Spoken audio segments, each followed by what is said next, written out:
ताओ Lian को देखते ही लिन शू के भीतर घृणा की लहर दौड़ गई। सिर्फ उसका चेहरा ही काफी था उसे शारीरिक रूप से असहज करने के लिए, और जब उसके साथ किन यूची भी खड़ा था तो यह घृणा और भी तेज हो गई। पिछली जिंदगी की याद अचानक उसके दिमाग में कौंध गई। ताओ शियाओतियन की जली हुई लाश, बदला हुआ पोस्टमार्टम, चेहरे पर खरोंचें, शरीर पर 9 घाव, और यह सच्चाई कि उस लाश के साथ खिलवाड़ करने वाला कोई और नहीं, उसका अपना भाई था। ताओ लियान तेजी से पास आया। उसके चेहरे पर चिंता थी, लेकिन होठों के कोनों में छिपी एक मुश्किल से दिखने वाली मुस्कान भी। लिन शू ने उसी पल समझ लिया, यह इंसान नहीं, इंसानी चमड़ी में छिपा हुआ जहर है। बॉस लिन, ताओ शाओतियन कहाँ है? क्या वह अभी भी इमरजेंसी में है? ताओ लियान ने बेचैन स्वर में पूछा, लेकिन लिन शू ने बस उसे ठंडी आंखों से देखा और चुप रहा। तभी किन यूची ने धीमे स्वर में परिचय दिया, यह ताओ लियान है, ताओ शियाओतियन का छोटा भाई। लिन शू के भीतर चिढ़ और बढ़ गई। उसे न परिचय चाहिए था, न यह साथ साथ खड़ा होना। क्या तुम्हारा अपना मुंह नहीं है जो कोई और तुम्हारा परिचय दे? लिन शू ने ताओ लियान पर सीधी चोट की। एक ही वाक्य में उसने उसकी सारी बनावटी मासूमियत नोच डाली। ताओ लियान का चेहरा सफेद पड़ गया। उसने तुरंत सिर झुकाकर माफी मांगी, खुद को छोटा दिखाया, आवाज को कांपता हुआ बनाया, बिल्कुल वैसा जैसा वह हमेशा करता था। लिन शू जानता था अगले ही पल किन यूची बोलने वाला है। पिछली जिंदगी में भी वह हर बार ताओ लियान की तरफ से ढाल बनकर खड़ा हुआ था। यह सब इतना दोहराया हुआ, इतना उबाऊ लगने लगा था। लेकिन इस बार जो उसने सुना, उसने उसका दिल एक पल के लिए रोक दिया। मिस्टर लिन ताओजी के लिए चिंतित हैं, इसलिए उनका लहजा थोड़ा कठोर है। वह तुम्हें दोष नहीं दे रहे। किन यूची उसकी तरफ से बात कर रहा था। उसका दिल जोर से धड़का। उंगलियां दरवाजे के हैंडल पर कस गईं।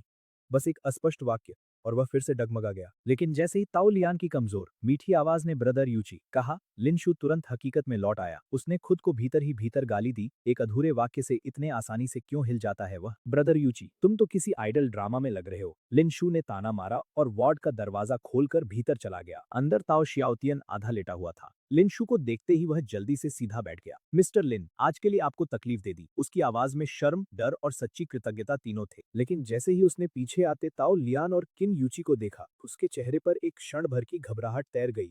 वह छोटी सी बात भी लिनशु की नजर से बच नहीं सकी। ताओ लियान तुरंत बिस्तर की ओर बढ़ा। ताओजी, कहाँ चोट लगी? अचानक बेहोश कैसे हो गए? उसकी आवाज में चिंता थी, लेकिन लिनशु ने उसे वहीं रोक लिया। लिनशु ने उसका कॉलर पकड़कर पीछे खींच लिया। दूर रहो, तुम्हारे करीब आने से हवा खराब हो जाती है और उसे सांस लेने में दिक्कत होगी। यह बात तर्कहीन थी, लेकिन उसकी नफरत बिल्कुल सच्ची थी। ताओ लियान ने एक पल के लिए किन यूची की तरफ देखा, फिर चुपचाप 2 कदम पीछे हट गया। उसके चेहरे पर अब भी वही मासूम चेहरा था, लेकिन लिनशु उसकी हर परत पढ़ सकता था। लिनशु ने मन ही मन किन यूची से टकराव के लिए खुद को तैयार किया था, लेकिन वह चुप रहा। इतना ही नहीं, उसने हल्की सी हंसी भी छोड़ी, जैसे इस पूरे दृश्य में उसे कुछ दिलचस्प लग रहा हो। तुम भी पीछे हटो, लिनशु ने इस बार सीधे किन्यूची से कहा। वह खुद अपनी बेचैनी नहीं समझ पा रहा था, उसे बस दूरी चाहिए थी। किन्यूची एक पल रुका, भौं हल्की उठी, फिर वह कुछ कदम पीछे हट गया। इतनी दूरी ठीक है, लिनशु। उसने उसका नाम ऐसे लिया कि लिनशु का दिल फिर कांप उठा। बस उसका नाम सुनना ही काफी था। लिनशु ने नजरें चुरा ली और मन ही मन खुद को कोसा। वह कितना गिर चुका है कि एक नाम से भी डगमगा जाता है। वह बिस्तर के किनारे बैठ गया। जो कहना है जल्दी कहो, मरीज को आराम चाहिए। उसकी आवाज सपाट थी, लेकिन भीतर बेचैनी की लहरें अब भी थी। ताओ लियान ने फिर मीठी आवाज में ताओ शियाओतियन की तबीयत पूछी। ताओ शियाओतियन ने हल्की मुस्कान के साथ बस इतना कहा, मैं ठीक हूँ। अगर बॉस लिन समय पर मुझे अस्पताल न लाते तो पता नहीं क्या होता। फिर ताओ लियान ने अचानक हेलीकॉप्टर के खर्च की बात छेड़ दी, जैसे पैसे लौटाने की चिंता हो। लेकिन उसके शब्दों ने ताओ शियाओतियन का चेहरा अचानक सफेद कर दिया। लिन शू ने झुंझलाकर बीच में ही रोक दिया, वापस करने की जरूरत नहीं। जब ताओ शियाओतियन ने विरोध करना चाहा, तो उसका स्वर और सख्त हो गया। मैंने कहा ना, जरूरत नहीं। ताओ शियाओतियन डर गया, लेकिन उसकी आंखों में कृतज्ञता बनी रही। दूसरी तरफ ताओ लियान ने फिर पिता का नाम लेकर बात को मोड़ने की कोशिश की, और वही सुनते ही ताओ शियाओतियन और भी सिमट गया। अब लिनशु को अपनी गलती समझ आ गई थी। ताओ लियान को वार्ड में आने देना ही नहीं चाहिए था। ऐसे लोग दरवाजे पर ही रोके जाने चाहिए। मैं ताओजी पर पैसा खर्च करना चाहता हूँ, तो इससे तुम्हें क्या दिक्कत है? लिनशु की आवाज और ठंडी हो गई। उसने साफ कर दिया कि अगर उसके पिता को कोई आपत्ति है तो वह खुद बात कर लेगा। दाओ लियान ने फिर से मदद के लिए किन यूची की तरफ देखा। लिनशु को उसके मुंह से ब्रदर यूची सुनते ही फिर उबकाई जैसी आई। इस बार किन यूची ने शांत स्वर में कहा, जाओ, पहले लौट जाओ। और फिर खुद भी बिना बहस किए उसके साथ बाहर चला गया। दरवाजा बंद होते ही लिनशु का सारा तनाव थोड़ा ढीला पड़ गया। उसे एहसास हुआ शायद इस बार किन यूची उससे सचमुच खींच गया है। और अजीब बात यह थी, उसे इससे राहत मिली। अब कमरे में सिर्फ वो और ताओ शियाओतियन थे। लिन शू का स्वर भी पहली बार थोड़ा नरम हुआ। क्या मैं बियान शिंगलान को बुला दूं? वह तुम्हारे साथ रह सकता है। ताओ शियाओतियन ने तुरंत मना कर दिया। वह अब भी शिष्टाचार में उलझा हुआ था, डरा हुआ, कृतज्ञ, लेकिन किसी पर बोझ न बनने की कोशिश करता हुआ। लिन शू को डरपोक लोग पसंद नहीं थे, फिर भी ताओ शियाओतियन उसे बुरा नहीं लगता था। शायद दोनों जन्मों में यही एक अजीब बात एक जैसी रही थी। मुझे मिस्टर लिन मत कहो, बस लिन शू कहो, उसने कहा। ताओ शियाओतियन घबरा गया, फिर अटकते हुए बोला, लिन, भाई लिन। यह संबोधन सुनकर लिनशु खुद भी कुछ पल के लिए चुप रह गया। लिनशु ने फिर पूछा, सुबह सुबह गलत दिशा में सड़क पर क्यों चल रहे थे? इस बार ताओ शियाओतियन चुप हो गया, होठ भींच लिए। यह उसके इंकार का पहला साफ संकेत था। लिनशु ने दबाव नहीं डाला। अगर वह अभी नहीं बताना चाहता, तो बाद में भी सच्चाई निकलवाई जा सकती थी।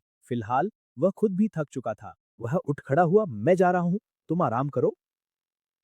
फिर उसने जोड़ दिया कि बाहर उसके बॉडीगार्ड खड़े रहेंगे, कोई अजनबी अंदर नहीं आएगा। यही नहीं, उसने ताओ शियाओतियन के फोन से अपना नंबर सेव कर लिया था, वीचैट भी जोड़ दिया था।